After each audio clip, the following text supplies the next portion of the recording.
Hello everyone, कैसे आप लोग? आशा करते अच्छे होंगे, मस्त होंगे, तंदुरुस्त होंगे। आज एनसीईआरटी का फर्स्ट लेसन देख रहे होंगे। लिखा है यहाँ पर अध्याय 1 रासायनिक अभिक्रिया एवं समीकरण। इसके बारे में आप बहुत नोट्स के बारे में आप सीखेंगे और मोस्ट भी क्वेश्चन आपके एग्जाम में ये क्वेश्चन 110% आने की संभावना बनती है। तो आप धैर्य बनाए रहें और कंटिन्यू आप कंटेंट के साथ मेहनत कीजिए और बेहतर अपने आप को करने की कोशिश कीजिए। तो देख रहे हैं यहाँ तक क्वेश्चन को बनाएंगे और देखते हुए समझेंगे।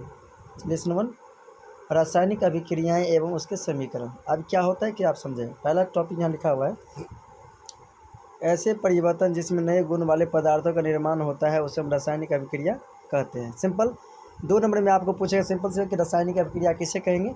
तो यहाँ देख रहे कि ऐसे परिवर्तन जिसमें नए गुण वाले पदार्थ का निर्माण होगा उसे हम क्या कहेंगे? रासायनिक अभिक्रिया कहेंगे।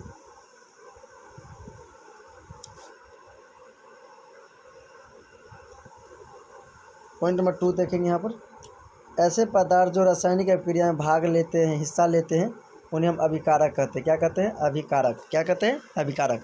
जो रासायनिक अभिक्रिया में भाग लेंगे उसे हम कहेंगे अभिकारक कहेंगे। और ऐसे पदार्थ जिनका निर्माण रासायनिक क्रिया के में होता है उन्हें हम उत्पाद कहेंगे। क्वेश्चन आएगा कि भाग लेने वाले को क्या कहते हैं? अभिकारक। और जो भाग लेने के बाद जो बना उसे हम क्या कहेंगे? उत्पाद कहेंगे। क्या कहेंगे?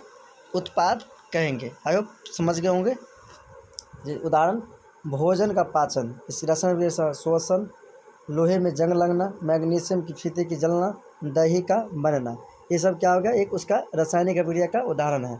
जैसे कि रासायनिक रिएक्शन होता है, दही का जमना हुआ, मैग्नीशियम फीते का जलना हुआ, लोहे का जंग लगना हो गया, श्वसन हो गया, भोजन पाचन हो गया।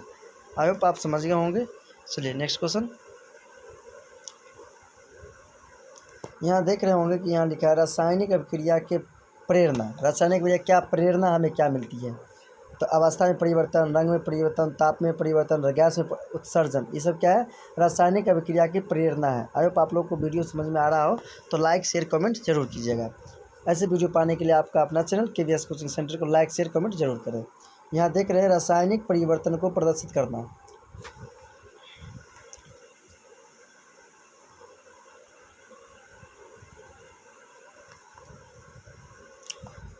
रासायनिक परिवर्तन को प्रदर्शित करना शब्द समीकरण, जिंक प्लस सल्फ्यूरिक अम्ल को जोड़ेंगे, ये LHS हो, तो जिंक प्लस हाइड्रोजन इधर RHS होगा, LHS equal to RHS।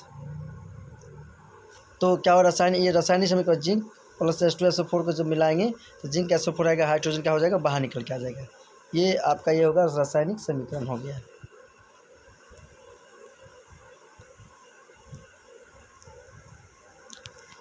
Next यहाँ से पढ़ेंगे रासायनिक समीकरण। रासायनिक समीकरण क्या है? What is the chemical reaction? तो बोलेंगे रासायनिक अभिक्रिया रासायनिक समीकरण द्वारा निरूपित की जाती है। रासायनिक अभिक्रिया में तत्वों के प्रत्येक अभिक्रियक और उत्पाद के रासायनिक सूत्र उनकी भौतिक अवस्था के लिखते हैं। रासायनिक अभिक्रिया में आवश्यक परिस्थितियों जैसे ताप, दाब, उत्प्रेरक आदि को तीर के निशान के ऊपर या नीचे दर्शाया जाता है। क्या दर्शाता है? ताप, दाब को ऊपर या नीचे दर्शाया जाता है। यहाँ आप देख रहे होंगे रासायनिक अभिक्रिया को संतुलित करना क्यों जरूरी है। ये क्वेश्चन भी आ सकता है कि रासायनिक अभिक्रिया को संतुलित करना क्यों जरूरी है। तो यहाँ से देख सकते हैं क्या लिखेंगे? द्रव्यमान संरक्षण का नियम, किसी भी रासायनिक अभिक्रिया में द्रव्यमान का न हो तो निर्माण होता है और न ही विनाश होता है। नहीं मतलब निर्माण होता है, न ही विनाश होता है।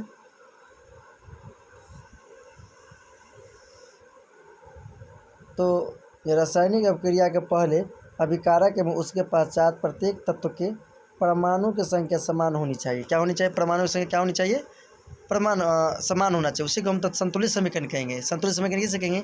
किसी तत्व के तीर के दाएं या बाएं अणु या परमाणु की संख्या अगर बराबर होती है तो उसे हम संतुलित समीकरण कहेंगे। जैसे एग्जाम्पल से बताते हैं आपको, 2 रहेगा तो समझ लें संतुलित समीकरण है, नहीं तो उदार समीकरण नहीं है। यहाँ देखेंगे एक चरण 1, रासायनिक समीकरण लिखकर प्रत्येक सूत्र को चारों ओर बॉक्स बना लीजिए। Fe plus H2SO4, Fe2SO3, Fe2O3 plus H2O। अब इसको बैलेंस करना है। क्या करना है? बैलेंस करना है। यहाँ देख रहे हैं संतुलित करते समय बॉक्स को अंदर कुछ परिवर्तन नहीं कीजिएगा। जैसे एक बार लिखे अभिकारक परमाणु की संख्या, और लिखे उत्पाद परमाणु की संख्या। आप बताए पहले ही बताए थे अभिकारक किसे कहते हैं? उत्पाद किसे कहेंगे? अभिकारक। जो रासायनिक प्रक्रिया में भाग लेते हैं उसे हम क्या कहते हैं? अभिकारक। और जो उसके बाद जो बन के आता है हमारे पास उसे हम कहते हैं प्रतिफल, यानी उत्पाद हो जाएगा। ओके, जैसे लोहा देखिए, इस पार तीर के बाएं ओर क्या लोहा Fe1 है, Fe1 है, और H2S हाइड्रोजन कितना है? 2 है, और ऑक्सीजन 1 है। यहाँ देख रहे हैं 1, हाइड्रोजन देख रहे हैं 2, ऑक्सीजन 1। अब तीर के दाएं उत्पाद के रूप में देखिए, इधर लोहा कितना है? 3 है। लोहा कितना है? Fe3 है। लोहा 3 है, हाइड्रोजन 2 है, ऑक्सीजन 4 है। क्या ये संतुलित है? नहीं, संतुलित नहीं, अबैलेंसी है। बैलेंसी करना होगा इसको पहले। तो क्या लिखेंगे? चरण सबसे देखिए यहाँ पर, चरण 3 में देखेंगे, सबसे अधिक परमाणु वाले तत्व को अभिकारक या उत्पाद की साइड अनुपस्थित गुणांक लाकर संरक्षित करेंगे। मतलब जो सबसे ज़्यादा है, तो सबसे ज़्यादा किसके? ऑक्सीजन के 4 है। तो ऑक्सीजन किस में? हाइड्रोजन में, इसमें है, तो ऑक्सीजन 4 हो गया। तो परमाणु, सबसे अधिक परमाणु वाले तत्व को अभिकारक या उत्पाद की साइड अनुचित गुणांक, गुणांक मतलब होता है कोफिशिएंट, में रख देंगे। ओके, तो इधर लोहा 3 है, यहाँ लोहा 1 है, यहाँ हाइड्रोजन 2 को है, यहाँ पर 2 को ही चलेगा, लेकिन ऑक्सीजन 4, यहाँ 4, 4 तो 8 कर दिया, यहाँ पर 2 कर दिया। अब और यहाँ पर चरण देखेंगे हम,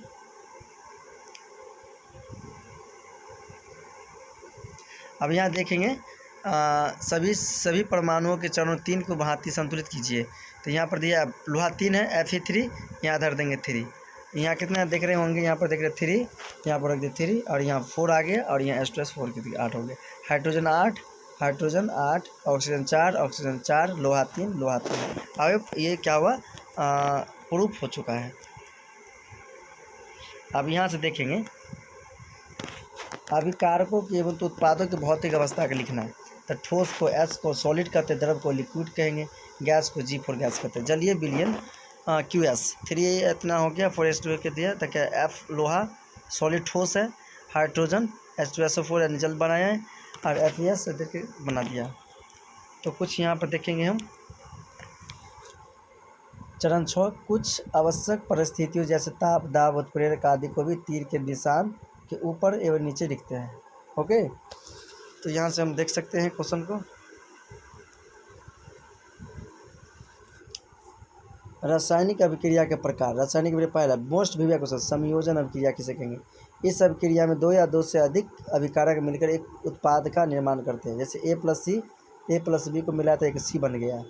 जैसे कोयले का दहन, तो C4 कार्बन और O4 ऑक्सीजन। कोयला को ऑक्सीजन से दहन करेंगे तो क्या बनेगा? कार्बन डाइऑक्साइड बनेगा। समझ गए? कार्बन को हम ऑक्सीजन से रिएक्शन करवाएंगे तो कार्बन डाइऑक्साइड बनेगा। ओके, पॉइंट नंबर देखेंगे यहाँ से। नेक्स्ट पॉइंट नंबर 2,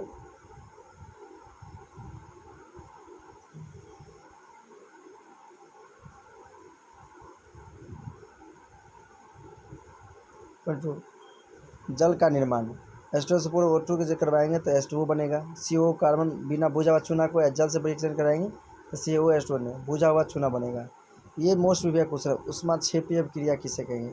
जिन अभिक्रियाओं में उत्पाद के निर्माण के साथ साथ ऊष्मा का भी उत्सर्जन होता है उसे हम क्या कहेंगे? ऊष्माक्षेपीय अभिक्रिया कहते हैं। क्या कहते हैं? ऊष्माक्षेपीय अभिक्रिया भी कहते हैं। जैसे एग्जाम्पल देखेंगे यहाँ पर,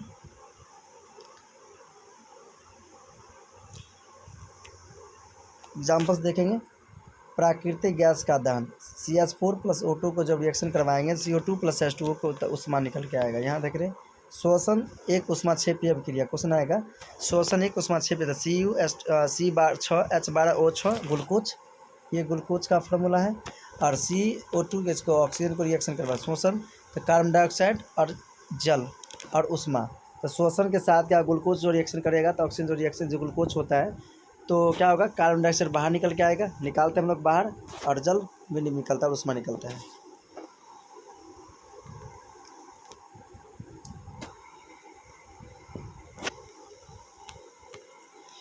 मोस्ट विविया क्वेश्चन ये, वियोजन अभिक्रिया क्या है? इस अभिक्रिया में एक अभिकारक टूटकर 2 या 2 से अधिक उत्पाद बनाते हैं तो उसे हम वियोजन अभिक्रिया कहते हैं। कौन सा अभिक्रिया कहेंगे? वियोजन अभिक्रिया कहते हैं।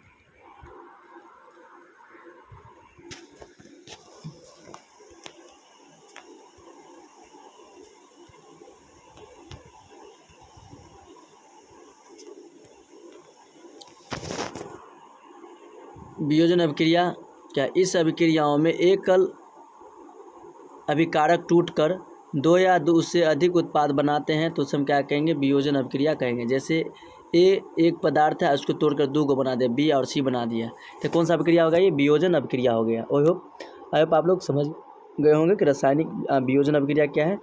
वियोजन अभिक्रिया क्या है, यहाँ देख रहे हो उष्मीय वियोजन, उष्मा द्वारा किया गया वियोजन को उष्मीय वियोजन अभिक्रिया कहते हैं।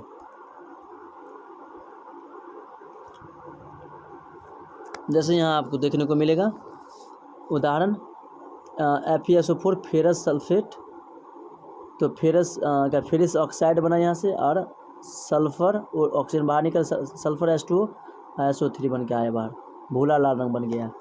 ये जैसे चूना पत्थर को तोड़ेंगे CaO प्लस CO2, मतलब ये कार्बन कैल्शियम ऑक्साइड बिना बुझा हुआ चूना, और कार्बन डाइऑक्साइड गैस बन गया, कार्बन डाइऑक्साइड मतलब कार्बन डाइऑक्साइड बनेगा यहाँ से। आई होप आप समझ गए होंगे। यहाँ देख रहे होंगे कि विद्युत वियोजन, विद्युत द्वारा प्रभावित करने पर जो विद्युत वियोजन होता है उसे विद्युत वियोजन कहते हैं। ओके, जैसे चलिए यहाँ पे एग्जाम्पल्स के साथ आप समझेंगे। यहाँ पर उदाहरण H2SO4 विद्युत धारा यहाँ से निकल के H2O प्लस O2, तो इसमें क्या एक ऑक्सीजन, एक पहले ये बना लेना है, ये बीकर की तरह ऑक्सीजन डालना है, प्रखनली होगा, ग्रेफाइट होगा, पानी होगी, पानी टावर हाइड्रोजन, प्लास्टिक का मग, प्लास्टिक का क्या ले लेंगे, मग ले लेंगे। यहाँ पर क्या लेंगे, बैटरी डाल देंगे, 6 वोल्ट का बैटरी रहेगा, यहाँ पर होगा बैटरी, या कैथोड, होगा एनोड, कैथोड, ये हो जाएगा स्विच, बटन दबाएंगे प्रतिक्रिया करने लगा, ये होगा रबर टावर होगा।